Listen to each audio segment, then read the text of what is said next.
Bonjour, Olivier Witt, GRDF. Nous sommes sur le site du Grand Beaulieu à côté d'Argentan, un site de méthanisation Méta-Énergie qui injecte depuis 2 ans sur le réseau GRDF. Et c'est Paul Couvet, l'un des propriétaires des lieux, fondateur du site, qui va nous le présenter.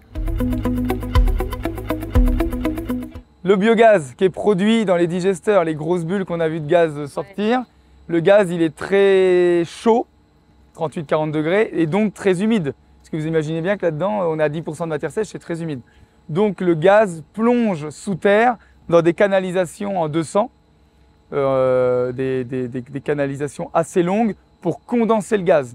C'est-à-dire que pour limiter les consommations électriques au niveau des sécheurs, on fait passer le gaz dans un grand serpentin qui fait environ 200 mètres de longueur, en canade 200, avec des pentes de 2%, et on condense le gaz. Cette humidité récupérée, on la renvoie dans les fermenteurs, c'est des toutes petites quantités.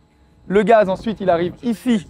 Vous avez les sécheurs blancs derrière qui assèchent le gaz, qui non seulement l'assèchent et le remet à une température donnée, puisque le process d'épuration qui est là, c'est un jeu de pression et de température. D'accord?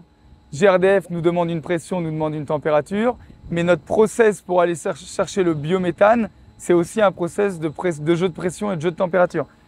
Donc on tire le gaz, on l'assèche, on le condense, on finit de l'assécher, de le remettre à une température donnée, on le passe dans les 2 grosses cuves en inox, c'est du charbon actif dedans, voilà, des filtres à charbon actif, c'est du charbon qui permet d'enlever… GRDF, il vous demande quelle température? Je vous le donne après.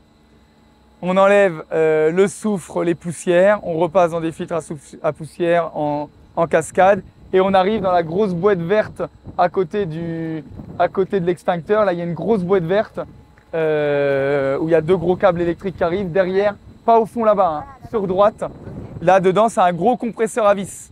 Donc, vous avez un gros moteur qui fait tourner un bloc vis, comme pour les marteaux-piqueurs, mais en beaucoup plus gros. Et on comprime le gaz à 15 bars. Pour ensuite l'épurer à l'intérieur. On va aller vite faire à l'intérieur par petits groupes. On va diviser le groupe en 2, on va aller à l'intérieur, d'accord? Et grosso modo, le gaz donc, qui est comprimé à 15 bars, il arrive ici, au niveau des membranes qui sont derrière moi. En fait, ça s'appelle une membrane. Et à l'intérieur de chaque membrane, il y a des milliers comme des spaghettis, c'est des polymères poreux. Pas trop de photos ici. Hein. Ça peut arrêter le système, ça peut arrêter l'installation. À l'intérieur des membranes, il y a plein de spaghettis comme plein de cheveux poreux. Poreux à l'intérieur, une grosse porosité et une petite porosité sur les extérieurs. Et c'est ça qui fait la séparation des gaz pour récupérer le biométhane en pied de membrane. Ici, ici et là-bas. Par la pression. Et après, le biométhane, il part chez GRDF par ici. Et on va parler du reste après. Et là-bas, le gaz, il est vérifié. Donc la qualité du gaz est vérifiée. Il est définitivement compté pour établir la facture. Il est odorisé. Donc il y a une goutte de THC qui est mise dans le gaz pour donner l'odeur du gaz que vous connaissez à la gazinière. Ah, ça, c'est une odeur qu'on lui donne parce que le gaz n'a pas d'odeur. Le biométhane n'a pas d'odeur. Et ensuite, il y a une grosse vanne qui le met à la pression du réseau. Donc on le livre à une pression un peu plus élevée pour qu'il soit abaissé à la pression du réseau. Donc vérifié, odorisé, mis à la pression du réseau et compté.